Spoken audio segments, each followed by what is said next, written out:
देश के उद्योग जगत के प्रतिनिधिगण, अन्य महानुभाव, देवी और सज्जनों, ये समिट तो ग्लोबल है, लेकिन आवाज लोकल है।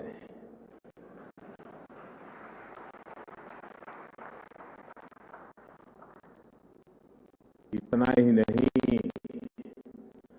आगाज भी लोकल है।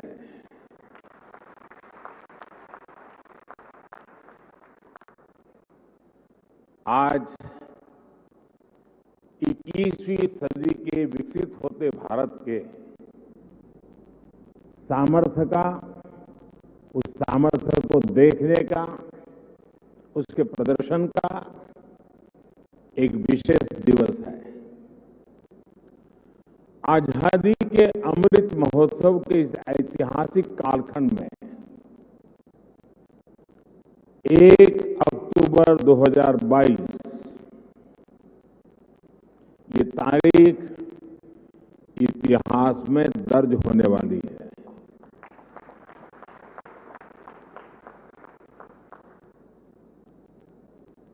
दूसरा नवरात्रि का पर्व चल रहा है, शक्ति उपासना का पर्व होता है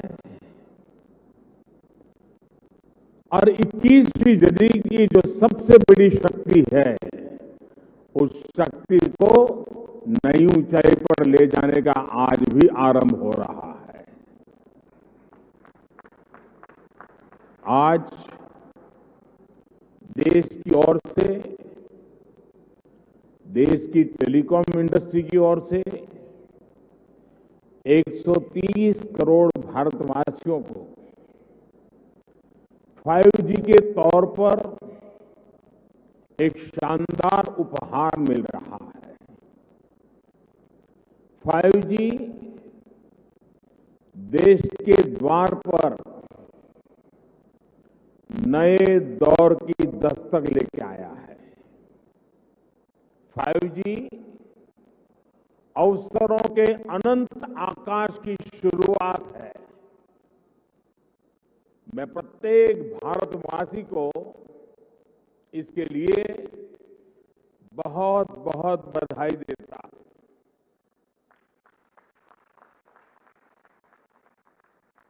साथियों, मैं गौरव से भरे इन क्षणों के साथ ही मुझे खुशी इस बात की भी है कि 5G की शुरुआत में ग्रामीण स्कूलों के बच्चे भी हमारे साथ सहभागी हैं, गांव भी सहभागी है, मजदूर गरीब भी सहभागी है। अभी मैं यूपी के ग्रामीण स्कूल की बेटी 5G होलोग्राम टेक्नोलॉजी के जरिए रूबरू हो रहा था।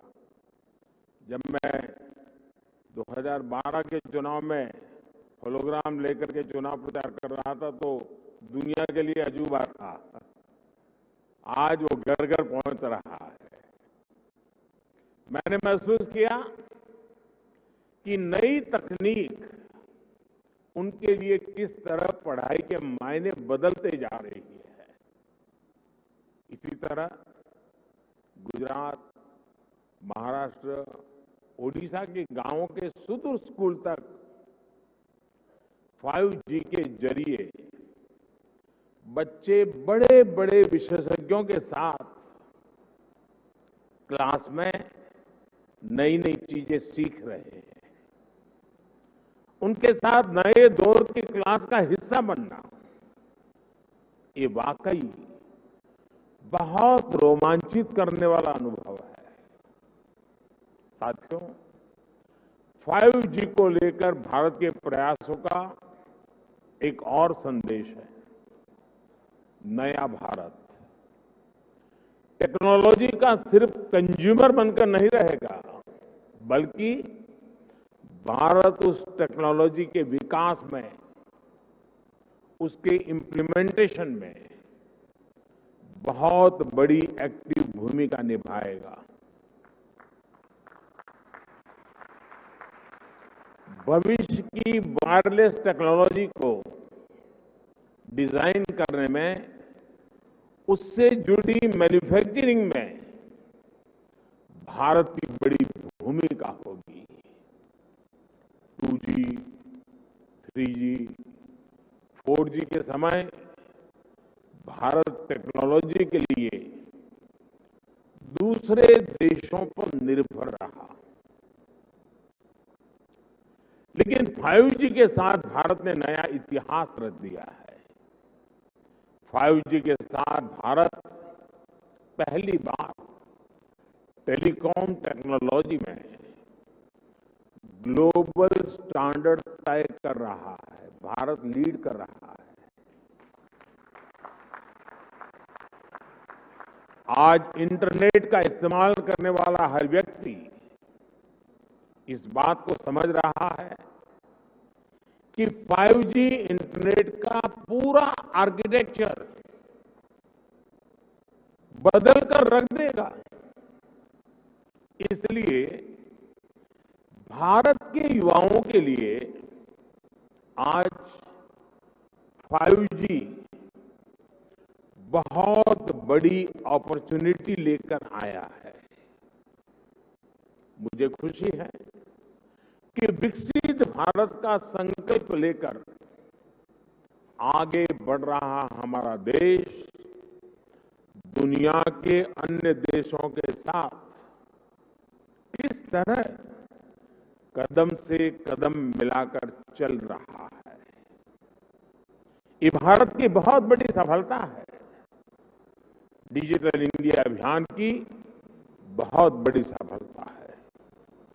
साथियों, जब हम डिजिटल इंडिया की बात करते हैं तो कुछ लोग समझते हैं कि ये सिर्फ सरकारी एक योजना है, लेकिन डिजिटल इंडिया सिर्फ एक नाम नहीं है। ये देश के विकास का बहुत बड़ा विजन है। इस विजन का लक्ष्य है उस टेक्नोलॉजी को आम लोगों तक पहुंचाना जो लोगों के लिए काम करे और लोगों के साथ जुड़कर काम करे।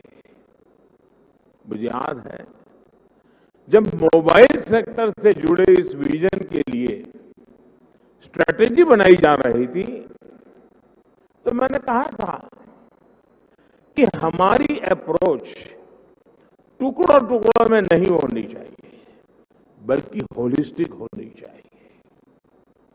डिजिटल इंडिया की सफलता के लिए जरूरी था कि वो इस सेक्टर के सभी आयामों को एक साथ कवर करे। इसलिए हमने 4 पिलर्स पर और 4 दिशाओं में एक साथ फोकस किया। पहला, डिवाइस की कीमत।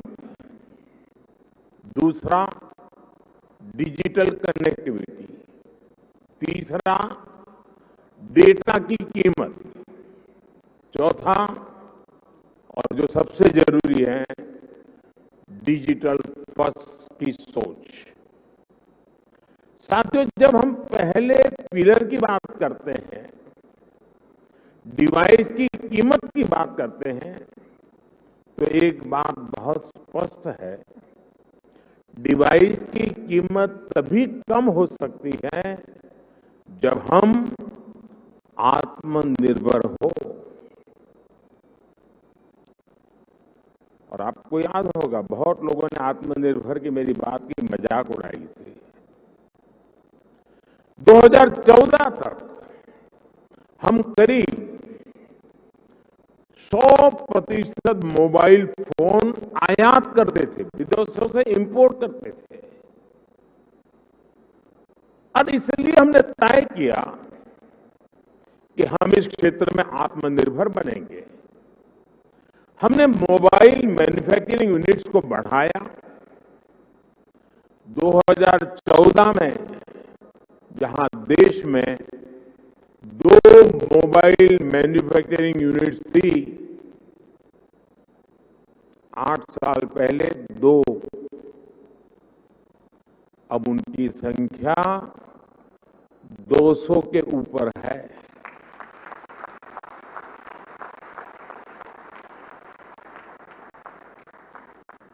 हमने भारत में मोबाइल फोन के उत्पादन को बढ़ाने के लिए इंसेंटिव दिए, प्राइवेट सेक्टर को प्रोत्साहित किया। आज इसी योजना का विस्तार आप पीएलआई स्कीम में भी देख रहे हैं। इन प्रयासों का नतीजा बहुत पॉजिटिव रहा। आज भारत मोबाइल फोन उत्पादन करने में दुनिया में नंबर 2 पर है। इतना ही नहीं, जो कल तक हम मोबाइल इंपोर्ट करते थे, आज हम मोबाइल एक्सपोर्ट कर रहे हैं, दुनिया को बेच रहे हैं। जरा सोचिए, 2014 में जीरो मोबाइल फोन निर्यात करने से लेकर आज हम हजारों करोड़ के मोबाइल फोन निर्यात करने वाले देश बन गए हैं, एक्सपोर्ट करने वाले देश बन चुके हैं। स्वाभाविक है, इन सारे प्रयासों का प्रभाव डिवाइस की कीमत पर पड़ा है। अब कम कीमत पर हमें ज्यादा फीचर्स भी मिलने लगे हैं। साथियों, डिवाइस कॉस्ट के बाद जो दूसरे पिलर पर हमने काम किया, वो है डिजिटल कनेक्टिविटी का। आप भी जानते हैं कि कम्युनिकेशन सेक्टर की असली ताकत कनेक्टिविटी में है। जितने ज्यादा लोग कनेक्ट होंगे, इस सेक्टर के लिए उतना अच्छा है। अगर हम ब्रॉडबैंड कनेक्टिविटी की बात करें तो 2014 में 6 करोड़ यूजर्स से आज इनकी संख्या बढ़कर 80 करोड़ से ज्यादा हो चुकी है। अगर हम इंटरनेट कनेक्शन की संख्या की बात करें तो 2014 में जहां 25 करोड़ इंटरनेट कनेक्शन थे, वहीं आज इसकी संख्या करीब करीब 85 करोड़ पहुंच रही है, 85 करोड़ पहुंच रही है।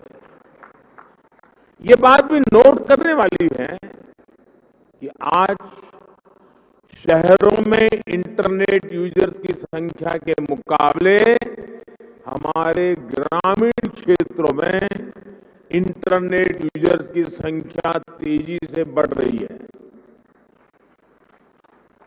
और उसकी एक खास वजह है, 2014 में जहां देश में 100 से भी कम पंचायतों तक ऑप्टिकल फाइबर पहुंचा था, आज 1,70,000 से भी ज्यादा पंचायतों तक ऑप्टिकल फाइबर पहुंच चुका है। अब कहां 100 और कहां 1,70,000।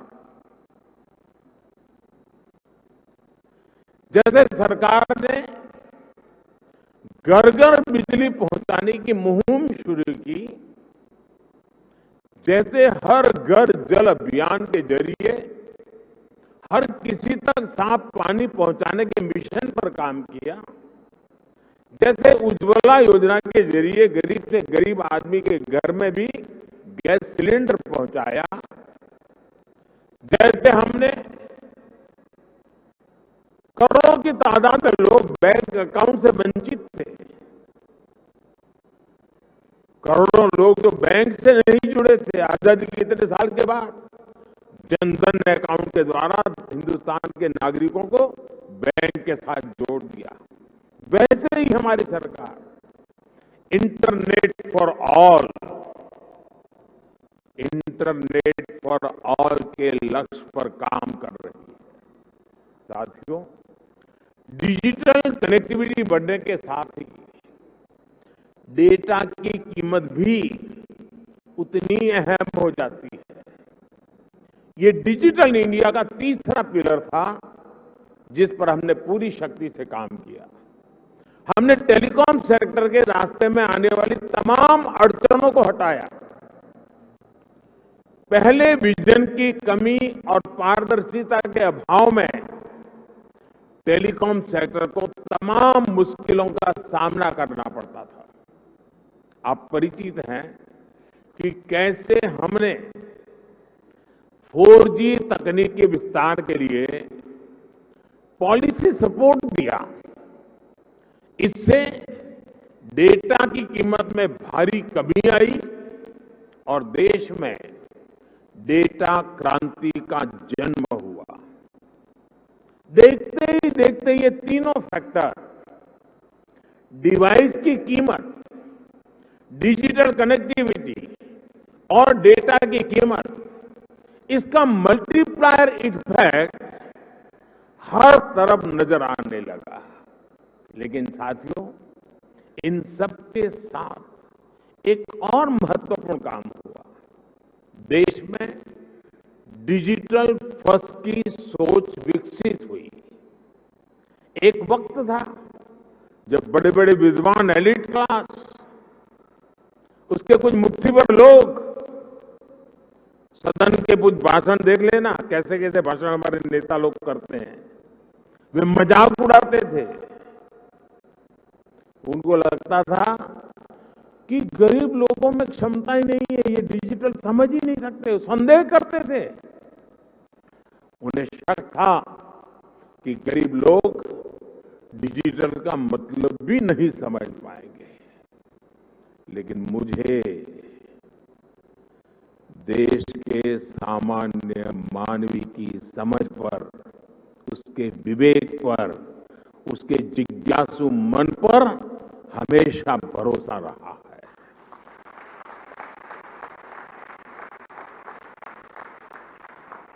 मैंने देखा है कि भारत का गरीब से गरीब व्यक्ति भी नई तकनीकों को अपनाने में आगे रहता है। और मैं एक छोटा अनुभव बताता हूं। शायद ये 2007-8 का कालखंड होगा या 9-10 का, मुझे याद नहीं है। मैं गुजरात में मुख्यमंत्री रहा, लेकिन एक क्षेत्र ऐसा था जहां मैं कभी गया नहीं था और बहुत ही ट्राइबल इलाके में, बहुत ही पिछड़ा। मैं, हमारे सरकार के अधिकारियों ने भी मुझे एक बार वहां कार्यक्रम करना ही करना है, मुझे जाना है। तो वो इलाका ऐसा था, कोई बड़ा प्रोजेक्ट की संभावना नहीं थी, फॉरेस्ट लैंड थी, कोई संभावना हो रही थी। तो आखिर में एक चिलिंग सेंटर, दूध का चिलिंग सेंटर, वो भी 25 लाख रुपए का। मैंने कहा भले वो 25 लाख का होगा, 25,000 का होगा, मैं खुद उद्घाटन करूंगा। अब लोगों को लगता है ना, चीफ मिनिस्टर को इससे नीचे तो करना नहीं चाहिए, मुझे ऐसा कुछ होता नहीं है। तो मैं उस गांव में गया। जब वहां हम एक पब्लिक मीटिंग करने के लिए भी जगह नहीं थी, तो वहां से 4 किलोमीटर दूर एक स्कूल का छोटा सा मैदान था, वहां पब्लिक मीटिंग ऑर्गेनाइज की। लेकिन जब वो चिलिंग सेंटर पे गया मैं, तो आदिवासी माताएं बहनें दूध भरने के लिए कतार में खड़ी थी। तो दूध का अपना बर्तन नीचे रख करके जब हम लोग गए और उसकी उद्घाटन की विधि कर रहे थे, तो मोबाइल से फोटो ले रही थी। मैं हैरान था, इतने दूर दरार के क्षेत्र में मोबाइल से फोटो ले रही है। तो मैं उनके पास गया, मैं कहा फोटो लेके क्या करोगी? तो बोले डाउनलोड करेंगे। ये शब्द सुनकर के मैं सचमुच में सरप्राइज हुआ था कि ये ताकत है हमारे देश के गांव में। आदिवासी क्षेत्र की गरीब माताएं बहनें जो दूध भरने आई थी, वो मोबाइल फोन से अपनी फोटो ले रही थी और उनको ये मालूम था कि इसमें तो नहीं, आप डाउनलोड करवा देंगे। और डाउनलोड शब्द उनसे मुंह से निकलना, ये उनकी समझ शक्ति और नई चीजों को स्वीकारने के स्वभाव का परिचय देती है। मैं कल गुजरात में था, तो मैं अंबाजी तीर्थ क्षेत्र पे जा रहा था, तो रास्ते में छोटे छोटे गांव थे। आधे से अधिक लोग ऐसे होंगे जो मोबाइल से वीडियो उतार रहे थे, आधे से अधिक। यानी हमारे देश की ये जो ताकत है, इस ताकत को हम नजरअंदाज नहीं कर सकते। और सिर्फ देश के इलीट क्लास के कुछ लोगों को ही हमारे गरीब भाई बहनों पर यकीन नहीं था। आखिरकार हम डिजिटल फर्स्ट के अप्रोच के साथ आगे बढ़ने में कामयाब हुए। सरकार ने खुद आगे बढ़कर डिजिटल पेमेंट्स का रास्ता आसान बनाया। सरकार ने खुद ऐप के जरिए सिटीजन सेंट्रिक डिलीवरी सर्विस को बढ़ावा दिया। बात चाहे किसानों की हो या छोटे दुकानदारों की, हमने उन्हें ऐप के जरिए रोज की जरूरतें पूरी करने का रास्ता दिया। इसका नतीजा आज आप देख सकते हैं। आज टेक्नोलॉजी सही मायने में डेमोक्रेटिक हो गई है, लोकतांत्रिक हो गई है। आपने भी देखा है कि डिजिटल फर्स्ट की हमारी अप्रोच ने कोरोना वैश्विक महामारी के इस दौर में देश के लोगों की कितनी मदद की। दुनिया के बड़े बड़े विकसित देश जब अपने नागरिकों की मदद करने में संघर्ष कर रहे थे, खजाने में रुपये पड़े थे, डॉलर थे, पाउंड थे, सब था, यूरो था, लेकिन और देने का तय भी किया था, लेकिन पहुंचाने का रास्ता नहीं था। भारत एक क्लिक पर हजारों करोड़ रुपए मेरे देश के नागरिकों के खाते में ट्रांसफर कर रहा है। ये डिजिटल इंडिया की ही ताकत थी कि जब दुनिया थमी हुई थी तो भी हमारे बच्चे ऑनलाइन क्लासेस ले रहे थे, पढ़ाई कर रहे थे। अस्पतालों के सामने असाधारण चुनौती थी, लेकिन डॉक्टर्स अपने मरीजों का इलाज टेलीमेडिसिन के जरिए भी कर रहे थे। ऑफिसेज बंद थे, लेकिन वर्क फ्रॉम होम चल रहा था। आज हमारे छोटे व्यापारी हो, छोटे उद्यमी हो, लोकल कलाकार हो, कारीगर हो, डिजिटल इंडिया ने सबको मंच दिया है, बाजार दिया है। आज आप किसी लोकल मार्केट में, आप सब्जी मंडी में जाकर देखिए, रेहड़ी पटरी वाला छोटा दुकानदार भी आपसे कहेगा कैश नहीं है, यूपीआई कर दीजिए।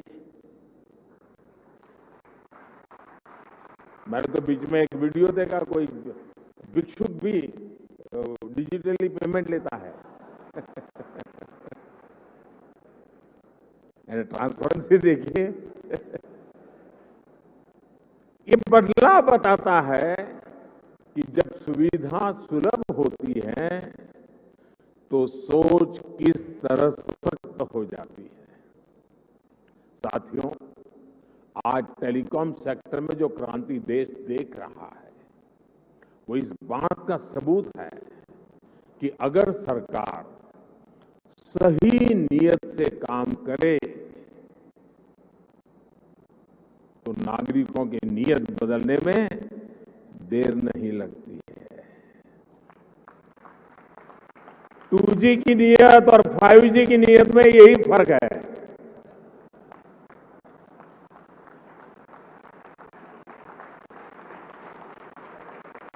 देर आए दुरुस्त आए।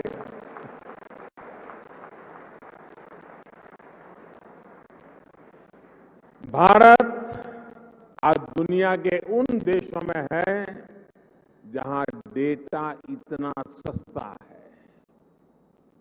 पहले 1 GB डेटा की कीमत जहां 300 रुपये के करीब होती थी, वहीं आज 1 GB डेटा का खर्च केवल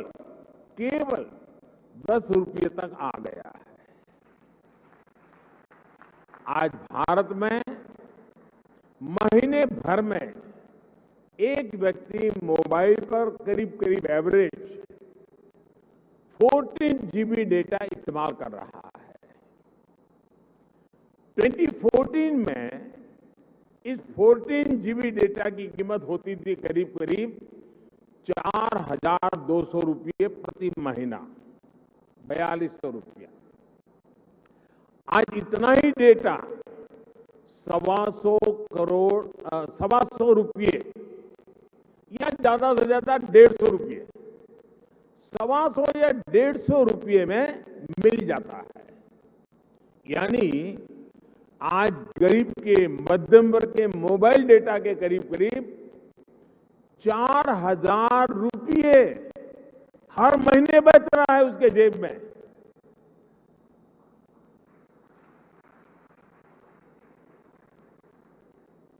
हमारी सरकार के इतने सारे प्रयासों से भारत में डेटा कीमत बहुत कम बढ़ी हुई है। ये बात अलग है, 4,000 रुपया बचना कोई छोटी बात नहीं है हर महीना। लेकिन जब मैं बता रहा हूं तब आपको ध्यान में आया, क्योंकि हमने इसका हो हल्ला नहीं किया, विज्ञापन नहीं दिए, झूठे बड़े गपगोले नहीं चलाए। हमने फोकस किया कि देश के लोगों की सहूलियत बढ़े, ईज ऑफ लिविंग बढ़े। साथियों, अक्सर ये कहा जाता है कि भारत पहली 3 औद्योगिक क्रांतियों का लाभ नहीं उठा पाया, लेकिन मेरा विश्वास है कि भारत न सिर्फ चौथी औद्योगिक क्रांति का पूरा लाभ उठाएगा, बल्कि उसका नेतृत्व भी करेगा।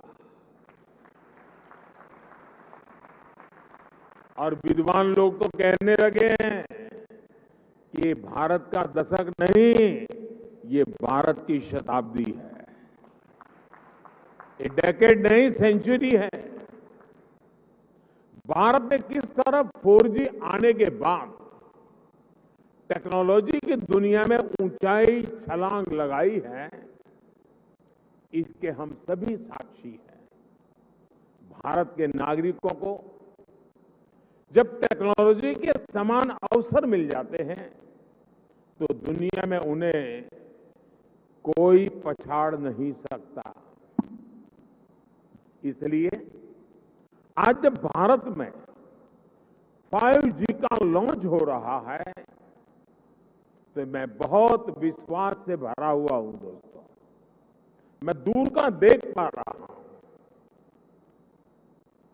और जो सपने हमारे दिल दिमाग में चल रहे हैं, उसको अपनी आंखों के सामने हम साकार होते देखेंगे। हमारे बाद वाली पीढ़ी देखेगी, ऐसा काम होने वाला नहीं है, हम ही हमारे आंखों के सामने देखने वाले हैं। ये एक सुखद संयोग है कि कुछ सप्ताह पहले ही भारत विश्व की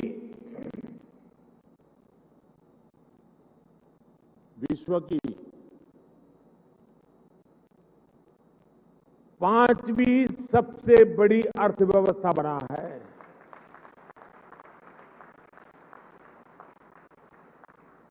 और इसलिए ये अवसर है हमारे युवाओं के लिए, जो 5G टेक्नोलॉजी की मदद से दुनिया भर का ध्यान खींचने वाले इनोवेशंस कर सकते हैं। ये अवसर है हमारे एंटरप्रेन्योर्स के लिए, जो 5G टेक्नोलॉजी का इस्तेमाल करते हुए अपना विस्तार कर सकते हैं। ये अवसर है भारत के सामान्य मानवी के लिए, जो इस टेक्नोलॉजी का इस्तेमाल करते हुए अपनी स्किल्स को सुधार सकता है, अपस्किल्स कर सकता है, रिस्किल्स कर सकता है, अपने आइडियाज को सच्चाई में बदल सकता है। साथियों, आज का है ऐतिहासिक अवसर एक राष्ट्र के तौर पर, भारत के एक नागरिक के तौर पर हमारे लिए नई प्रेरणा लेकर आया है। क्यों ना हम इस 5G टेक्नोलॉजी का उपयोग करके भारत के विकास को अभूतपूर्व गति दें। क्यों ना हम इस 5G टेक्नोलॉजी का इस्तेमाल करके अपनी अर्थव्यवस्था को बहुत तेजी से विस्तार दें।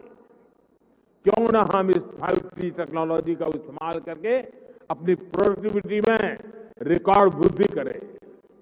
साथियों, इन सवालों में हर भारतीय के लिए एक अवसर है, एक चुनौती है, एक सपना है और एक संकल्प भी है। मुझे पता है कि आज 5G की इस लॉन्चिंग को जो वर्ग सबसे ज्यादा उत्साह से देख रहा है वो मेरा युवा साथी है, मेरे देश की युवा पीढ़ी है। हमारी टेलीकॉम इंडस्ट्री के लिए भी कितने ही बड़े अवसर इंतजार कर रहे हैं। रोजगार के कितने ही नए अवसर बनने जा रहे हैं। मुझे विश्वास है हमारी इंडस्ट्री, हमारे इंस्टीट्यूट्स और हमारे युवा मिलकर इस दिशा में निरंतर काम करेंगे। और अभी जब मैं काफी समय पूरा जो एग्जीबिशन लगा है उसको समझने का प्रयास करता था। मैं कोई टेक्नोलॉजी का विद्यार्थी तो नहीं हूं, लेकिन समझने की कोशिश कर रहा था। ये देख करके मुझे लगा है कि मैं सरकार में तो सूचना करने वाला हूं कि हमारी सरकार के सभी विभाग, उसके सारे अधिकारी जरा देखें कहां कहां इसका उपयोग हो सकता है, ताकि सरकार की नीतियों में भी इसका असर नजर आना चाहिए। मैं देश के स्टूडेंट्स को भी चाहूंगा कि 5 दिन तक एग्जीबिशन चलने वाला है। मैं खास करके टेक्नोलॉजी से जुड़े स्टूडेंट से आग्रह करूंगा कि आप आइए, इसे देखिए, समझिए और कैसे दुनिया बदल रही है। और आप एक बार देखेंगे तो अनेक चीजें नई आपके भी ध्यान में आएगी, आप उसमें जोड़ सकते हैं। और मैं इस टेलीकॉम सेक्टर के लोगों से भी कहना चाहूंगा, मुझे खुशी होती थी जिस स्टॉल में मैं गया, हर कोई कहता था ये इंडिजीनियस है, ये आत्मनिर्भर है, ये हमने बनाया है। सब बड़े गर्व से कहते थे, मुझे आनंद हुआ। लेकिन मेरा दिमाग कुछ और चल रहा था। मैं ये सोच रहा था, जैसे कई प्रकार की कार आती हैं, हर एक की अपनी एक ब्रांड होती है, हर एक की अपनी विशेषता भी होती है, लेकिन उसमें जो स्पेयर पार्ट पहुंचाने वाले होते हैं वो एमएसएमई सेक्टर के होते हैं। और एक ही एमएसएमई के एक फैक्ट्री वाला 6 प्रकार की गाड़ियों के स्पेयर पार्ट बनाता है, छोटे मोटे जो भी सुधार करने करे वो देता है। मैं चाहता हूं कि आज हार्डवेयर भी आप लगा रहे हैं, ऐसा लगा मुझे आपकी बातों से। क्या एमएसएमई सेक्टर को इसके लिए जो हार्डवेयर की जरूरत है उसके छोटे छोटे पुर्जे बनाने के लिए उनको काम दिया जाए, बहुत बड़ा इकोसिस्टम बनाया जाए। एकदम से मैं व्यापारी तो नहीं हूं, मुझे रुपये पैसे से लेना देना नहीं है, लेकिन मैं इतना समझता हूं कि कॉस्ट एकदम कम हो जाएगी, एकदम कम हो जाएगी। हमारे एमएसएमई सेक्टर की ये ताकत है। और वो सप्लाई आपको सिर्फ अपने यूनिकनेस के साथ उसमें सॉफ्टवेयर वगैरह जोड़ करके सर्विस देनी है। और इसलिए मैं समझता हूं कि आप सब मिलकर के एक नया और मिलकर के करना पड़ेगा, और तभी जाकर के इसकी कॉस्ट हम नीचे ला सकते हैं। बहुत से काम हैं हम मिलकर के करते ही हैं, तो मैं जरूर इस क्षेत्र के लोगों से भी कहूंगा। मैंने ये भी देखा है कि स्टार्टअप में जिन बच्चों ने काम किया है, जिन नौजवानों ने काम किया है, ज्यादातर इस क्षेत्र में उन्हीं स्टार्टअप को ओन कर करके उसको स्केल अप किया गया है। मैं स्टार्टअप वाले साथियों को भी कहता हूं कि आपके लिए भी इस क्षेत्र में कितनी सेवाएं अधिकतम आप दे सकते हैं, कितनी यूजर फ्रेंडली व्यवस्थाओं को विकसित कर सकते हैं, आखिरकार इसका फायदा यही है। लेकिन एक और चीज मैं चाहूंगा, ये भी आपका जो एसोसिएशन है वो मिलकर के एक मूवमेंट चला सकता है क्या? एटलीस्ट हिंदुस्तान के सभी डिस्ट्रिक्ट हेडक्वार्टर में ये 5G जीवन में कैसे उपयोगी हो सकता है, उसके लोगों को एजुकेट करने वाले एग्जीबिशन, उसकी व्यवस्था हो सकती है क्या? मेरा अनुभव है, छोटा सा उदाहरण बताता हूं। हमारे देश में 24 घंटे बिजली, ये सपना था। मैं गुजरात में जब था तो मैंने एक योजना बनाई, ज्योति ग्राम योजना, और मेरा सपना था कि मैं गुजरात के हर घर में 24/7 बिजली दूंगा। अब मेरे सारे अफसर कहते थे साहब संभव ही नहीं है, ये तो हम कर ही नहीं सकते हैं। तो मैंने एक सिंपल सी सॉल्यूशन दिया था। मैंने कहा हम एग्रीकल्चर फीडर अलग कर दें, डोमेस्टिक फीडर अलग कर दें, और फिर उस काम को किया और एक एक जिले को पकड़ करके काम पूरा करता था। बाकी जगह पे चलता था लेकिन एक काम पूरा कर, फिर उस जिले का बड़ा समिट करता था। 2.5-3 लाख लोग आते थे, क्योंकि 24 घंटे बिजली मिलना एक बड़ा आनंद उत्सव का समय था। वो 2003, 4, 5 का कालखंड था। लेकिन उसमें मैंने देखा, मैंने देश भर में बिजली से होने वाले काम, बिजली से चलने वाले यंत्र, उनकी एक बहुत बड़ी प्रदर्शनी लगाई। जब लोगों को क्या लगता है, बिजली आई है ना, रात को खाना खाने का समय बिजली मिलेगी, बिजली आई मतलब टीवी देखने के लिए काम आ जाएगा। इसका कई प्रकार से उपयोग हो सकता है, उसका एजुकेशन भी जरूरी था। मैं ये 2003-5 के बीच की बात कर रहा हूं। और जब वो सारा एग्जीबिशन लगाया तो लोग, टेलर भी सोचने लगा मैं मेरा इक्विपमेंट ऐसे लगूंगा, कुम्हार भी सोचने लगा कि मैं ऐसे इलेक्ट्रिक व्हीकल लूंगा, माताएं बहनें भी लगी किचन में हमारे इलेक्ट्रिक वाले इतनी चीजें आ सकती हैं। यानी एक बहुत बड़ा मार्केट खड़ा हुआ। और बिजली का मल्टीपल यूटिलिटी जीवन के सामान्य जीवन में 5G भी उतना जल्दी, लोगों को लगेगा हाँ यार अब तो वीडियो बहुत जल्दी डाउनलोड हो जाता है, रील देखना है तो बहुत इंतजार नहीं करता है, फोन कट नहीं होता है, साफ सुथरी वीडियो कॉन्फ्रेंस हो सकती है, फोन कॉल हो सकता है। इतने से सीमित नहीं है, ये जीवन को बदलने वाली व्यवस्था के रूप में आ रहा है। और इसलिए मैं इस उद्योग जगत के मित्रों के एसोसिएशन को कहूंगा कि आप स्कूल, कॉलेज, यूनिवर्सिटी और हिंदुस्तान के हर डिस्ट्रिक्ट में जाकर के इसके कितने पहलू हैं, और आप देखिए वो लोग उसमें वैल्यू एडिशन करेंगे तो एक आपके लिए सेवा का काम भी हो जाएगा।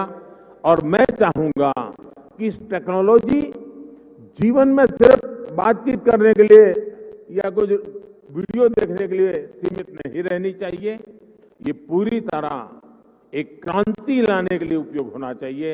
और हमें 130 करोड़ देशवासियों तक एक बार पहुंचना है, बाद में तो वो पहुंचा देगा, आप देख लीजिए, आपको टाइम नहीं लगेगा। अभी मैंने ड्रोन पॉलिसी अभी भी लाया था, आज कई खेतों में मैं देख रहा हूं वो ड्रोन से अपना दवाइयां छिड़काव का काम शुरू कर दिया, उन्होंने ड्रोन चलाना सीख दिया। और इसलिए मैं समझता हूं कि हमें इन व्यवस्थाओं की तरफ जाना चाहिए। और साथियों, आने वाले समय में देश निरंतर ऐसी टेक्नोलॉजीज का नेतृत्व करेगा जो भारत में जन्मेगी, जो भारत को ग्लोबल लीडर बनाएगी। इसी विश्वास के साथ आप सभी को मेरी बहुत बहुत शुभकामनाएं। एक बार फिर सभी देशवासियों को शक्ति उपासना के पावन पर्व पर शक्ति का एक बहुत बड़ा माध्यम 5G लॉन्च होने के लिए बहुत बहुत बधाई देता हूं। बहुत बहुत धन्यवाद। बहुत बहुत धन्यवाद।